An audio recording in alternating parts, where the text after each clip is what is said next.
It's been a long time. I shouldn't have left you. What's good, people? We are here. We're back with another episode of Ask FP. It's been a nice little hiatus there, and I apologize for it. But there was some technical difficulties. I also got a lot of stuff going on in the process of moving, and so if you could see what was behind this barrier, it's a mess, right? But I am back to answer more of the questions that I am so grateful to receive from my Ask F peers.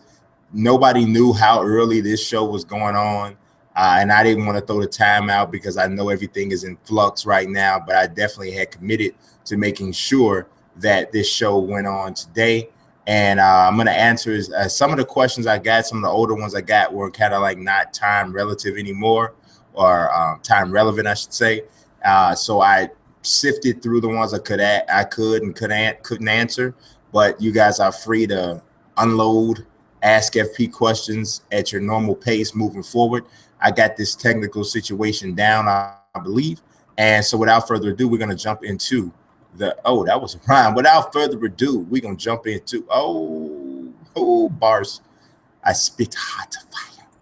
So let's jump into the first question, and it comes from Vaughn Respa Jr. And Vaughn Respa Jr. says, where do you rank Kevin Garnett among the greatest power forwards ever? Okay. Garnett, for anybody who doesn't know, has announced that he is retiring, which is making this Hall of Fame class looking real crazy silly, right? So you got Kobe, you got Tim Duncan, now you got Kevin Garnett. Wow. My opinion, I think you have the two greatest power forwards of all time in the same Hall of Fame class. I would say Tim Duncan is number one for me. Just the body of work in regards to the team success, how long Duncan was good longer than Garnett. And that's crazy. Style of game, I think, has something to do with that. But I think that there's no question in my mind Tim Duncan could have played another year or two, and he could average somewhere close to a double-double. I don't think Kevin Garnett is still able to do that. You also turn it back and you look at the amount of championships, MVP awards, the whole nine. Tim Duncan's had a better career than Kevin Garnett. It's not to be say anything bad about Garnett. He's been amazing. You also got Karl Malone, Charles Barkley, guys like Kevin McHale. All those guys were power forwards, but I would say that Duncan and Garnett are a little bit of cut above those guys. And so I'd put Garnett as number two and Duncan as number one. All right, let's go to our next question, which comes from my main man, Chicken Be Kicking. And Chicken Be Kicking asks, where you get that shirt from that you wore in the My Team trailer? It was dope. Well, I appreciate that, sir. I really do. Y'all believe it or not, like, when I was younger, I was like a clothes fanatic, right? And I'm going to answer your question, but I just wanted to kind of give some perspective, right? I used to buy and y'all probably looking at what I got. I'm like false flagging like it ain't nothing, right? I got on a Cardinals throwback. Only reason I'm wearing it is because it's a Lou Brock Cardinal, so that's kind of like a Cubs connection because the worst trade ever in Cubs history. He traded Lou Brock for Ernie Broglio, whatever. So, and in the Cubs hat. So, I mean, I used to buy so many clothes like every week. It was to the point where I could probably go about a month and a half or 2 months, and I never had to wear the same thing aside from probably shoes. But I could wear a different hat. I could wear and out, in coats and stuff, right? But like different pair of pants, shirt. I could because I bought that many clothes, right? I was young. I didn't have no bills. I was working. I was living in my mama's house. All I did was buy clothes. So, and games, right? So, but, as I've gotten older and got my own kids, got my own responsibilities, my passion for buying slick gear has kind of waned. And then I kind of spend my money more on tech and that kind of stuff, right? But recently, I've started to get back into buying some clothes or whatever. So I saw the shirt that Chicken Be Kicking is talking about. It's a Sean John shirt, actually. And a lot of Sean John stuff I don't like. And actually, the shirt that he's talking about is actually most of the time for like, I guess I would say for what normally is my taste, that might normally be looked at as something that might be a little bit more than what I would normally wear, right? Because it's got some some little graphics or whatever, and it's a white base, but it's got some graphics or whatever in it. So but you know what, I liked it. I went ahead and got it. I appreciate the fact that you liked it. You actually weren't the only person that complimented me on the shirt, so I must have did something right, so I appreciate it. But yeah, it was a Sean John shirt, and it was pretty. I liked it. But tripped I think of it is now, right? When you wear something that gets shown in a video that like literally probably hundreds of thousands of people have seen, if you wear it again, they're gonna be like, oh, you got on the My Team shirt, huh? So I don't know. That shirt may never get worn again on any type of publication, period, at least not on purpose. All right, let's go to the next question. And this one is also from Chicken Be Kicking. And he says, will you keep up with doing my career this year? And will you be doing a My GM? I am trying to keep up with the My career, but I'm going to be honest with y'all. Like, and I've said this to y'all before, people just don't seem to dig. Like, I put it like, I shouldn't say it like this. The people who watch the My Career videos that I do, they seem to like it and like, oh yeah, make some more. But my subs overall, the percentage of them who actually watch the My Career videos seem to be low, because like, obviously you don't know if people like it until they watch it and then comment, right? But something either with the title or the thumbnail is not causing people to click them. I don't know why. I don't know what it is, but them joints, people don't fool with them a lot, right? So that's a little bit of a discouragement, but I am going to keep on pushing at least longer than I haven't done my last My Career video. I got a couple that already I got loaded up. Really reason why it's been slow now is because I'm covering all these different games. Everything's coming out. WWE 2K17 will be the last really major release that I cover fully, like review and all of that. Probably I may actually do something with Mafia and Gears of War, but I'm not sure yet. I'm not sure, so I may dabble in it a little bit. But so that's why it's a slowdown. As far as My GM, I'm definitely doing that. I'm going to do an expansion team with My GM. Out of all of the things from a gaming standpoint that I'm going to get into over the next week and a half or so, that's probably the one I'm the most excited about doing. I'm fired up for that. So that's going to be fun. But yes, My GM definitely is coming, and I will continue to My Career for a little while. I don't know how long, but for a little while for sure. All right. My next question comes from Jared Young, and Jared Young asks, the biggest disappointment of NBA 2K17. Now, anybody who saw my review, y'all know that I wasn't too disappointed in much of the game, right? I dug the game a lot. Matter of fact, I love it. I think it's awesome, right? But I won't say that to say that there isn't anything in it that I'm disappointed in. I'm disappointed in probably it's two things. I would say I'm most disappointed in. The first thing is the lack of customization for creative players, and I'm not talking about my players. I'm talking about for roster creators like myself, Embrace the Pace. People like the infamous New York. All of us to put in that real work, putting in these creations that like pretty much almost create a whole nother game, so to speak. We're still a little limited. We can make guys to 7'7", but we still can't put tattoos on guys. Still not a lot of hairstyles. We still could get a little bit more, what you want to call range of motion in regards to sculpting the faces. All of that could be done. Some accessory stuff that we could be, that, you know, they could give us to add, like goggles and stuff like that. Certain types of armbands and stuff like that, still not in there.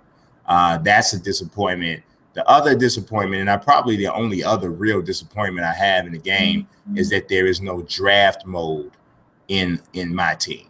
I just thought Draft Champions was amazing for Madden and the whole EA line. And I thought that NBA 2K should have put that in. I do believe they probably tried, but I think they ran into some sort of issue. But that said, Madden and all of EA's Ultimate Team games, none of them allow you to customize your team the way my team does and the way Diamond Dynasty does for MLB The Show. So it's a give and take there on both sides. You know, I guess, to be honest, Diamond Dynasty might have the most complete one in that aspect, because you can customize all the uniforms, and you can also, you know, you have the draft mode in Battle Royale. Now, they don't have as much content as my team and Ultimate Team, so it doesn't keep things as fresh all year long. So hopefully they'll get to that point. But in terms of those two features, which are important to me, they're the only ones that have both. So yeah, we'll see what happens with that. Now, next up again is Jared Young. And this question is, he says, what do you think a good season would be for your Chicago Bulls? That's a really good question, Jared. It really is. And it depends on who you ask, because for me personally, I think this is what you call a trap season, right? And the reason why I say that is because the Bulls have recognizable names on their roster. So aside from Jimmy Butler, who's one of the best shooting guards in the NBA, you got Dwayne Wade, who's one of the greatest shooting guards of all time. You got Rajon Rondo. You know, you got Robin Lopez. You got a nice, intriguing rookie in Denzel Valentine. So you got some names that'll make people listen, right? Nikola Mirotic. But the Bulls don't have a complete team. There's not enough outside shooting. Defensively, I worry about them at several positions. So I think that this team is a team that is heavy on name recognition, but not nearly as heavy on talent as it may appear. So because of that, I feel like you're getting duped into believing that this team has an opportunity to really do something because of the names that are on the roster. But in actuality, this team is not as good as it may seem. So for me, in that standpoint, I think that we're prolonging the inevitable rebuilding. And this team that we have right now is probably capable of even maybe getting to be a number 2 or number 3 seed. That's the ceiling for this Bulls team. That's if everything goes excellent. You know, Mirotic comes out and plays great. Doug McDermott continues to improve. Rajon Rondo plays like he has some sense. Dwayne Wade stays relatively healthy. Jimmy Butler stays Jimmy Butler basically for the most part. Bobby Portis takes some steps. Denzel Valentine turns out to be a solid rookie. And Fred Hoiberg holds guys accountable. All of those things happen. The Bulls have a chance to be a number 2 and number 3 seed, but that's a whole lot of ifs, baby. That is a lot of ifs.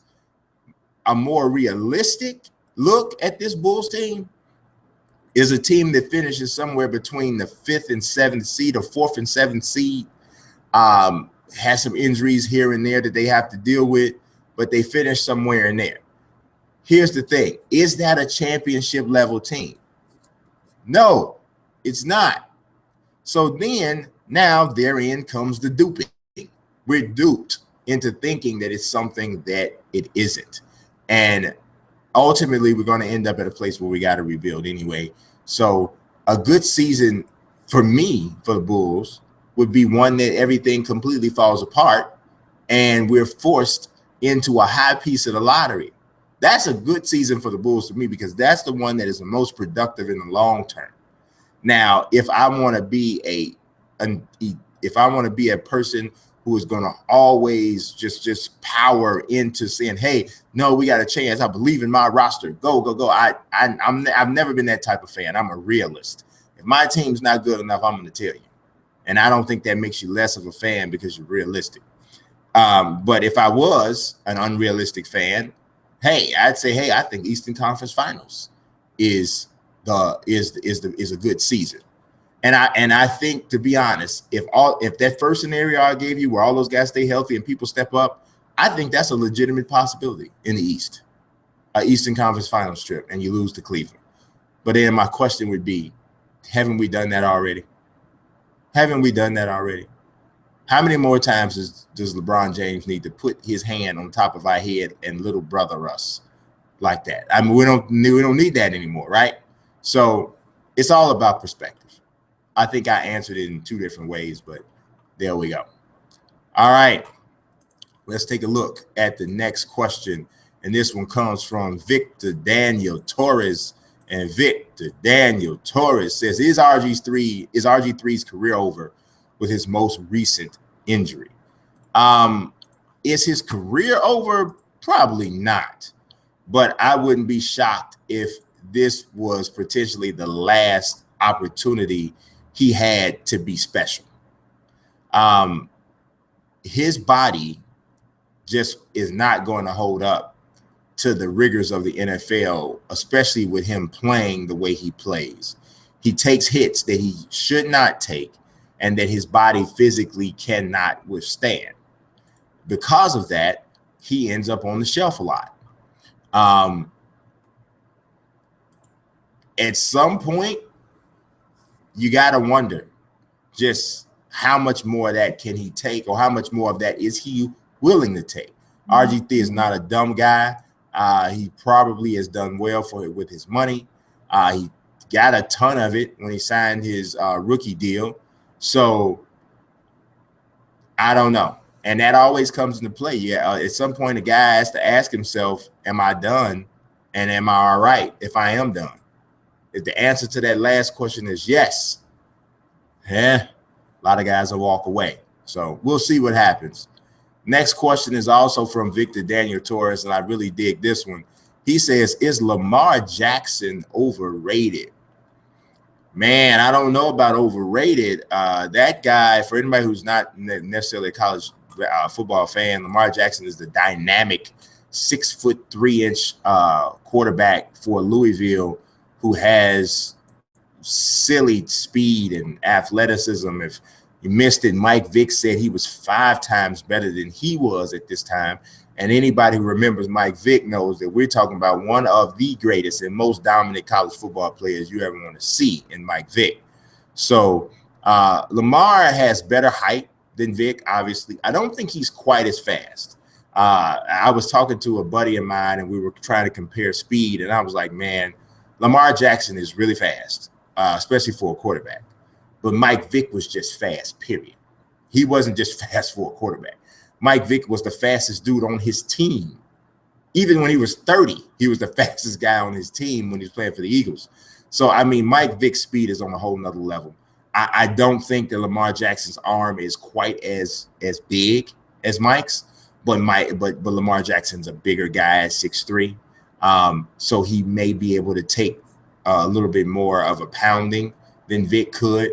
And hopefully Lamar Jackson's a little bit more of a studious guy when it comes to learning his craft, which Vick admitted that he did not ever really completely dedicate himself to studying film and getting better between the ears early in his career. When he started to do it, you know, it wasn't quite necessarily the same guy as he was before, and he just lost some time that he could never get back, basically. So I wouldn't call Lamar Jackson overrated, especially not yet. It's too early to do that, and it's also too early to adorn him as the next dude. So we'll see what happens, but his talent is absolutely intriguing, and we'll see where it goes from there. All right, the next question is from Shamar, and I actually really dig this question too. He says, with the teams that they were drafted to, who do you think is in a better position to succeed, Ben Simmons or Brandon Ingram? And that's a really good question, because if you think about that deeply, if you think about it, okay, Ben Simmons went number one, Brandon Ingram went number two, and both of these guys have gone to bad teams, basically. So they're going to be the centerpiece of what the team is about. I think that Ben Simmons is in a better position to succeed. And the reason that I say that is because Ben Simmons is more of an all-around talent, I believe, than Brandon Ingram. He can handle the ball, he can rebound, he can defend. You know, he can't shoot the jump shot like Brandon Ingram can. But Ben Simmons can bring the ball up the floor. He can run off. The raw offense is going to run through him. The offense is not going to run through Brandon Ingram. It's more than likely going to run through D'Angelo Russell, who is already entrenched as a key guy based off of the fact he was the number 2 pick last year. Ben Simmons doesn't have anybody like that to contend with in regards to the Sixers being his team. So I think from the time he gets there, and if you look at the influx of talent that has that potentially could be going into Philly at one time. I mean, yeah, Jahlil Okafor was a high pick last year, but there's questions about whether Jahlil Okafor is even going to be there. There's no question at all. Ben Simmons, the Sixers are Ben Simmons' team. I don't think anybody is going to jump up immediately and tell you that the Lakers are Brandon Ingram's team right now. Biggest thing about that, too, is even if it's not D'Angelo Russell's team, you can bet the Lakers have eyes on adding a major free agent at the end of this season who could trump Brandon Ingram. So I think because of all of those factors, I think Ben Simmons is in the best position to succeed from an individual standpoint. But Brandon Ingram may be in a position to win quicker. Depends on which one you value most. All right, the next question is from Matt Prizzy Price, and he says, since the brand split, which show have you been more a fan of, Raw or SmackDown? Honestly, Matt, is kind of going up and down, but I think mostly I'm more a fan of SmackDown, and there's a couple reasons. I think that first and foremost, 2 hours is much better than 3 hours. I think that the show has more meat because it's shorter. There's less filler stuff. So that's the first thing. I like that format, just period, better. Secondly, I really dig the tag team division in SmackDown. I think it's intriguing. I think the angle between American Alpha and the Usos is good. I like what they have going on there. The tournament I thought was cool. Heath Slater Rhino is very entertaining and a good. I've always loved Heath Slater. Thought he was very underrated. I think the tag team division at Raw just is terrible right now. Something needs to change with the New Day quick. I actually kind of thought maybe Gallows and Anderson should have beat them, but I will say the match from last night on Raw was great between New Day and Gallows and Anderson. I mean, you don't never want to see anybody getting hurt, but Kofi's busted face, legit cut, busted face, blood all over his face. The way he finished that match was like, whoa, made the match eye-popping, right? Yeah, I don't know. I think I lean more towards SmackDown. I definitely like the first show. After the brand split, SmackDown's better. I was in the minority there. A lot of people liked Raw's better. But I think with Raw, I think a lot of what they're doing is kind of like appeasing the smarks, all the people who boo everything all the time. It just feels like they're like, here, we're going to give you guys what you want on that show. Giving Finn Balor the Universal title that quick was kind of like, wow, really? Okay. But they knew fans would explode over it, so that's what they gave. So I don't know. I don't have a problem with Kevin Owens as the champion. I don't have an issue with the way they've done with Reigns, bring him back down and now bringing him back up a little bit. I dig it. I understand. I think him and Rusev are a great feud anyway. So that should probably keep on for a while before they try to elevate Reigns back up into the Universal title picture. But what's going on with Enzo and Cass? I mean, like, they just threw them in something late at the end of the last episode. They don't know what to do with those guys. I feel like they think like they're too big for the tag team title picture, or they don't want to match them with the New Day because it's weird. I also think that it's only amount of time before Big Cass goes solo, because he definitely has some singles title potential. So then where does that leave Enzo? Me personally, I love the cruiserweight division, but I think that Enzo and Neville should be in the cruiserweight division.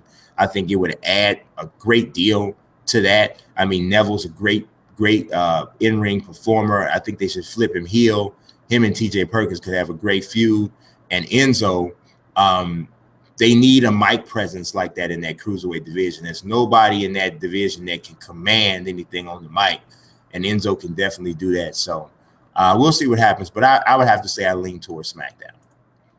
All right, the next question comes from the Mid-Range Mamba, and the Mid-Range Mamba says, I know ratings aren't always true to a player's skill, but is and this is Mr. 502. He's freaked out his face a little bit. I thought that's who it looked like, but all righty. He says, I know ratings aren't always true to a player's skill, but is Draymond really a 90? Feel like he is 84, 85 in my opinion. Hashtag hype beast. I would probably disagree with you there, Mr. 502. I think Draymond is a 90. A lot of people, like, one thing I love about the ratings, the direction that the ratings have gone for NBA 2K, is that they drastically they very much take into consideration the defensive side of the ball and how big of an impact a great defender can have.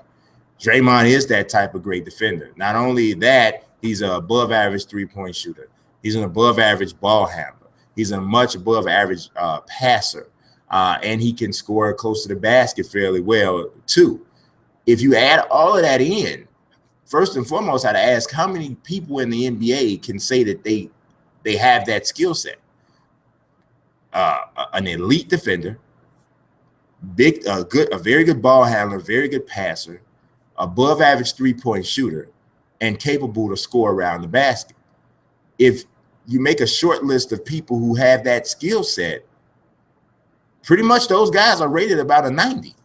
You know what I mean? So I don't think he's overrated at all. I think that's about right. You know, and I don't even really like Draymond Green. The funny thing about it, I am not a fan. He irritates the bejesus out of me.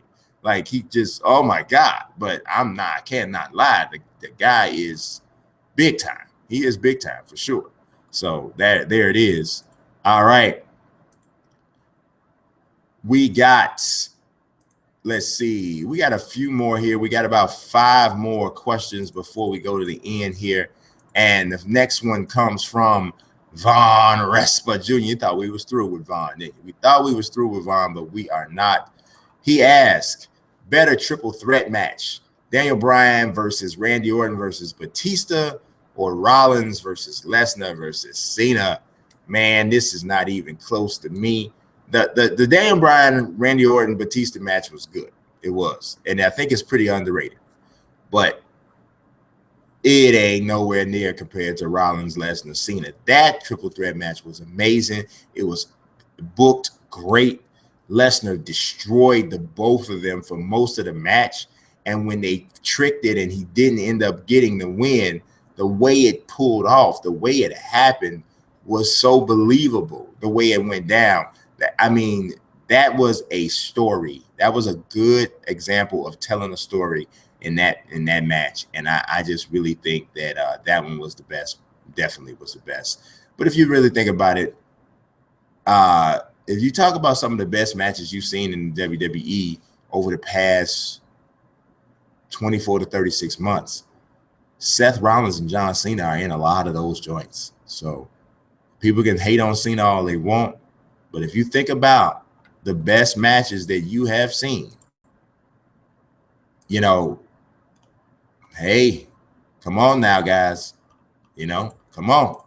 Let's give him the credit. All right, the next question also comes from Von Resper Jr., and he says, a bigger musical impact, Tupac Shakur or Biggie Smalls? This is interesting. It's funny, and I'm you guys know, I'm not afraid to say stuff that elicits hate. You know, people get mad, you know, because you don't agree with them, and they try to tear you to shreds. Like, oh, you stupid, you don't know nothing. I have always respected the delivery of Tupac's delivery. I've always respected his voice quality, and I'm just talking about the sound of the voice. Voice quality is among the best of all time in hip hop, right? But I've always thought that lyrically he was a little overrated. And I'm a lyric guy. That's what I'm a lyric guy. You know, I would take just dope, and this comes from somebody who writes, and I'm not just talking about writing articles. I was an MC. I wrote every day. And from a standpoint of just quality, diverse lyric content verses, that I felt like, whoa, when I recited that back to myself, or when I read your verse, I was like, oh, that was fire. I didn't get that as much with Pop as I got with Big. And that, not to say I didn't like Pop, because it was a lot of I like a lot of Pac's music, but I was never a Pac fan the way a lot of people were and are. Never was. And as a matter of fact, I always felt that he was a very dangerous artist because he was so charismatic and so capable of getting people to follow him. But my problem and the hurtful aspect of it for me was that he was very lost himself. And when you have a charismatic person who is lost themselves, that's dangerous, because now you're leading people in a negative way. And I mean, you could say the same thing really about Big, but I just don't think Big was as charismatic as Pop. I think he was a better MC, but I think he was a better writer, and but I don't think he was the it factor. He didn't have it that pulls people, you know, not the masses, right? Not the masses. Like, you know, I'm not an easily influenced person either way, just by anybody. I'm not the type of person who just, you come and do something and then I'm just so taken with you that now I'm just a fan. I'm just this blind, crazed fan. I've never been that way. Never been that way, you know. Now, if I like somebody, I like them and I'm loyal, you know, i.e. DRose. You know, that's my guy, and I don't know what's going on with this issue he got. We're gonna talk a little bit more about that in a second. But you know, I'm loyal to people until something happens that messes with the loyalty, that I'm like, whoa, it's hard to follow that, you know. But I would say musically,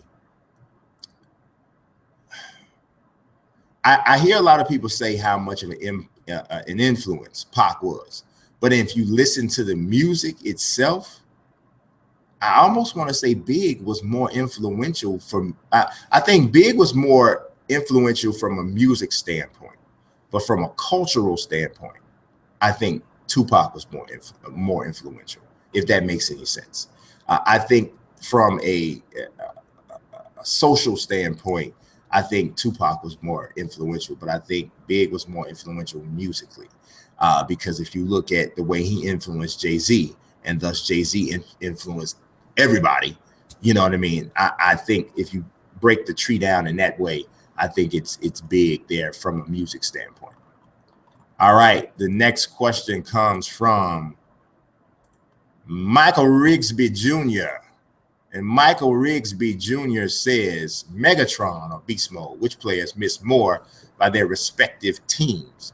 Well, if you look just at the record, you'd automatically say it's Megatron because Detroit's 1-2, and the Seahawks are 2-1, with the only loss coming to the Rams in 9-3 game, which was crazy, right?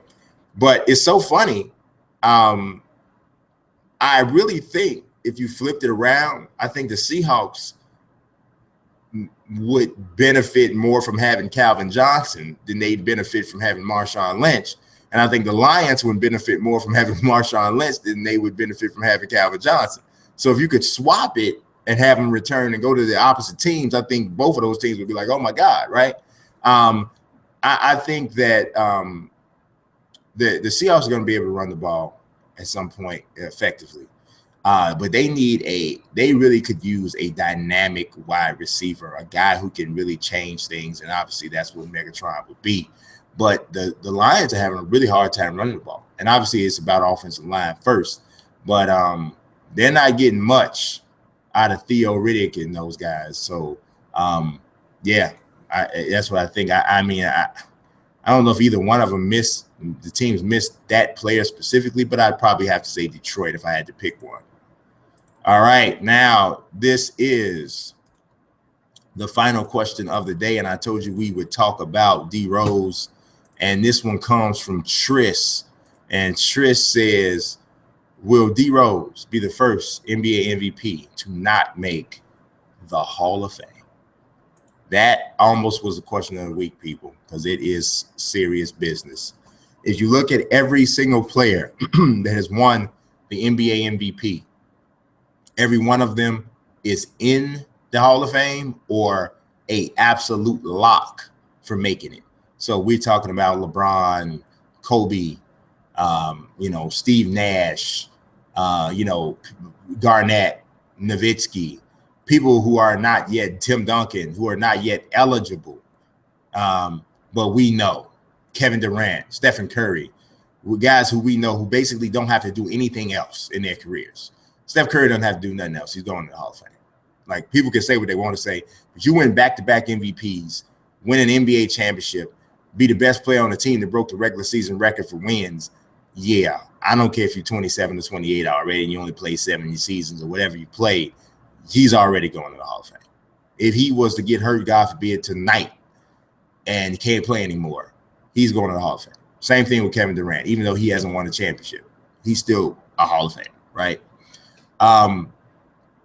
Except for Derrick Rose. Derrick Rose is the only exception to that rule.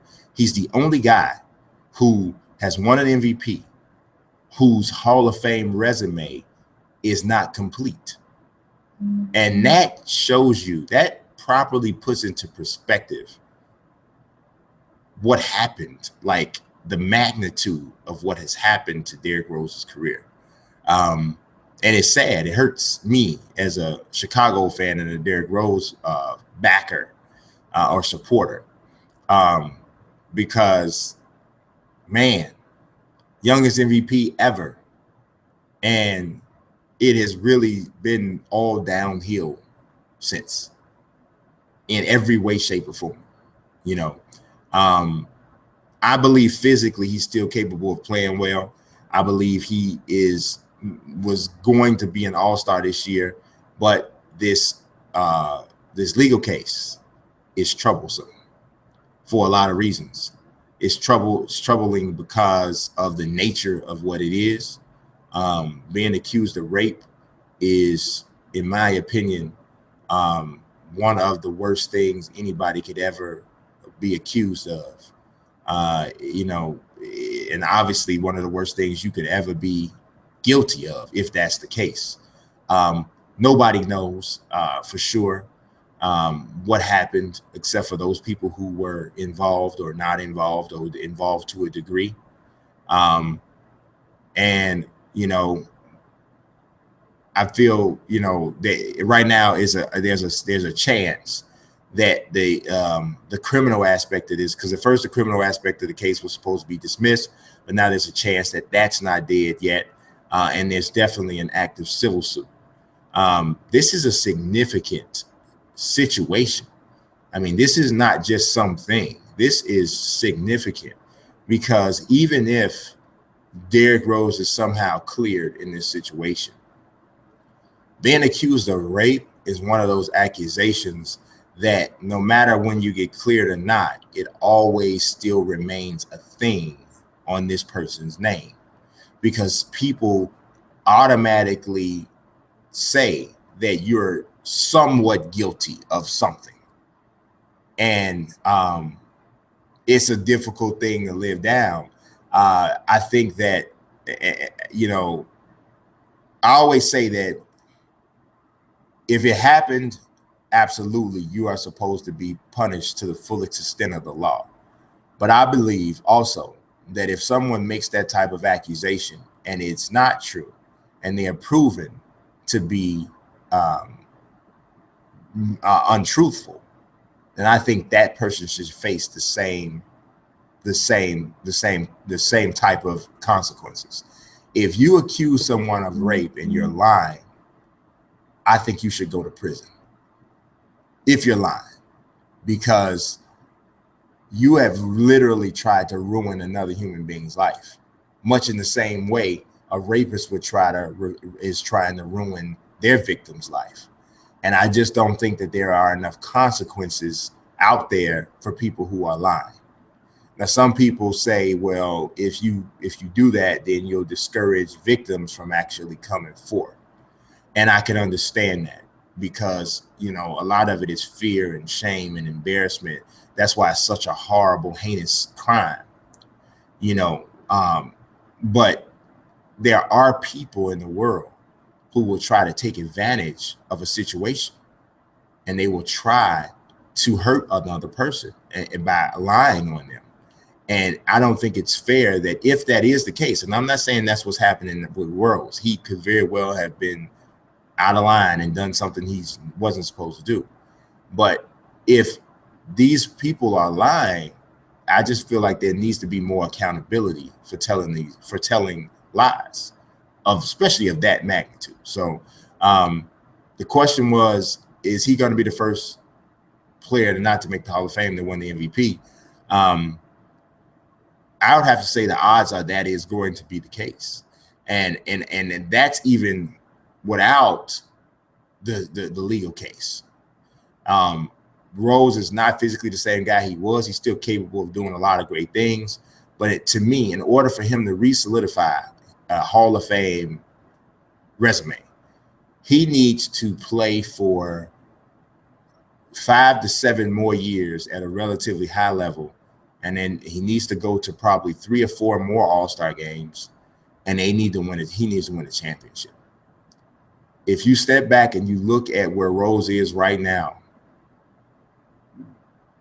what are the chances that that could happen? Even me, as a supporter of Rose, don't think that that looks all that optimistic.